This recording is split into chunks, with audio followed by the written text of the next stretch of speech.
शनिदेव हुए वक्री। प्रिय दर्शकों, नवग्रहों में न्यायाधीश शनिदेव जो कर्म प्रधान देव हैं, कर्मों के अनुसार ही आकलन करते हुए फल की प्राप्ति कराते हैं तथा सर्वाधिक समय तक इनका किसी राशि में गोचर काल होता है।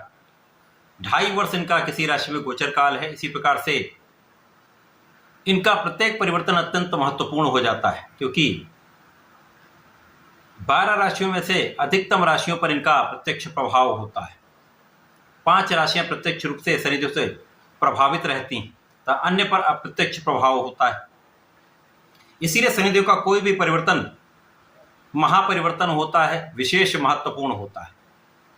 13 जुलाई से शनिदेव वक्री हो जाएंगे तथा 28 नवंबर तक ये वक्री अवस्था में रहने वाले हैं। 139 दिनों का इनका ये वक्री काल होगा। वक्री अवस्था एक ऐसी अवस्था है जब ग्रह एक राशि पीछे की ओर गमन करना प्रारंभ कर लेता है, जिससे उसके क्षमता में, उसके प्रभाव में, उसके बल में पहले से कई गुना वृद्धि हो जाती है। अब शनिदेव का प्रभाव अपनी ही राशि की ओर हो रहा है, जिसके कारण यह अत्यंत महत्वपूर्ण परिवर्तन होने वाला है, जो समस्त राशि के जातकों को प्रभावित भी करेगा, कुछ विशेष लाभ भी देगा। जय श्री गणेश। नमस्कार, मैं आचार्य संजय द्विवेदी। मेरे समस्त प्रबुद्ध दर्शकों का मेरे चैनल पर हार्दिक स्वागत है। प्रिय दर्शकों, आज मैं वृश्चिक राशि के लिए शनिदेव के इस वक्री काल का किस प्रकार का प्रभाव प्राप्त होगा, इस वक्री काल में आपके किन किन भावों की प्रबलता प्राप्त होगी, इस समय का आप कैसे उपयोग कर पाएंगे, कैसे लाभ ले पाएंगे, अथवा कहीं पर कोई समस्या या अवरोध है तो उसका क्या निराकरण है, संपूर्ण विश्लेषण मैं पूर्ण तर्क के साथ करने जा रहा हूं। प्रिय दर्शकों, इस राशिफल को आप अपने लग्न तथा राशि दोनों के अनुसार देख सकते हैं। वृश्चिक राशि के लिए शनिदेव का गोचर वर्तमान समय में पंचम भाव में चल रहा है। अब शनिदेव जब पंचम भाव से चतुर्थ भाव की ओर आएंगे तो वृश्चिक राशि पर ढैया का प्रभाव आरंभ हो जाएगा। निश्चित रूप से ये पहले की भांति नहीं होगा, परंतु शनिदेव का प्रभाव ढैया के प्रभाव को कुछ ना कुछ यहाँ पर अवश्य प्रदान करने वाला है। चतुर्थ भाव की ढैया वृश्चिक राशि के लिए अत्यंत महत्वपूर्ण होती है, जो कुछ विशेष लाभ भी देती है। शनिदेव का 139 दिनों का ये जो वक्री काल है, वृश्चिक राशि के लिए कुछ विशेषता प्रदान करने वाला है, क्योंकि इस समय में आपके ज्ञान की विशेषता आपको प्राप्त होगी, विशिष्टता आ जाएगी, आपका ज्ञान प्रबल रूप से आपके लिए लाभकारी होने वाला है। विद्यार्थियों के लिए एक अच्छा समय रहने वाला है, जब आपके ज्ञान से, आपकी शिक्षा से आपको संपूर्ण सफलता की प्राप्ति होगी, उससे आपको सुख भी प्राप्त होगा। अब सुख क्या है? यदि आप अपने ज्ञान का संपूर्ण उपयोग अपने कार्यक्षेत्र में कर लेते हैं, वहां से आप अच्छे धन की प्राप्ति कराते हैं, तो सुखों का लाभ अवश्य ही प्राप्त होता है। इस समय में संतान सुख भी प्राप्त होगा, संतान से आपको लाभ भी प्राप्त होगा। इस समय में जब शनिदेव वक्री होंगे और चतुर्थ भाव की ओर इनका पूर्ण रूप से मूवमेंट होगा, तो जीवन साथी के साथ जो समस्याएं चल रही हैं वो कम हो जाएंगी, आपसी मतभेद दूर होने लगेंगे तथा आपसी प्रेम में वृद्धि होगी। शनिदेव का प्रभाव साझेदारी में जो समस्याएं आ रही थी उनको भी दूर करने वाला होगा तथा लाभ की वृद्धि करने वाला होगा। शनिदेव का प्रभाव इस समय में, इस वक्री काल में आपकी इच्छाओं की पूर्ति कराने वाला है। इस समय में आपके सुखों की इच्छा पूर्ण हो सकती है। इस समय में विद्यार्थियों के लिए अच्छे परिणामों की इच्छा पूर्ण हो सकती है। इस समय में आपको भूमि, भवन, वाहन की प्राप्ति की इच्छा पूर्ण हो सकती है।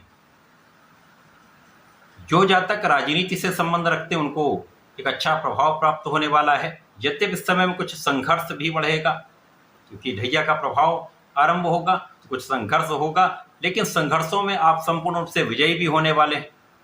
जनता का पूर्ण सहयोग आपको प्राप्त होगा। जो जातक किसी व्यापार में है, नौकरी में है अथवा प्रोफेशन में है, वहां पर भी आपकी योग्यता सिद्ध अवश्य होगी।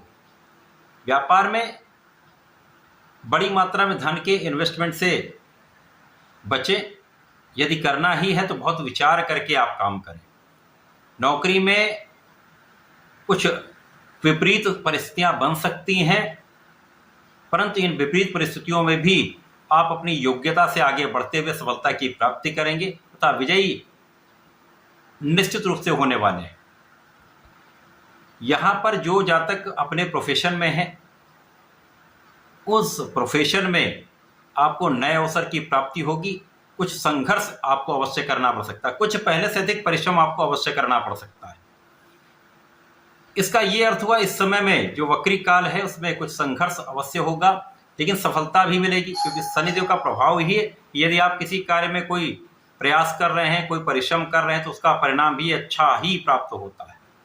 आपको असफल नहीं शनिदेव होने देते, आपको आपके क्षेत्र में विजयी ही बनाते हैं। यद्यपि यहाँ पर शनिदेव आपको बहुत कुछ सिखाने का प्रयास करते हैं, इसलिए संघर्ष होता है। सुख साधन बढ़ेंगे, यहाँ पर कोई संदेह नहीं है, सुखों का आप उपभोग भी कर पाएंगे। शनिदेव का प्रभाव लाभ की स्थिति को पहले से कहीं अधिक बेटर करने वाला है, पहले से अधिक आपको लाभ अवश्य होगा।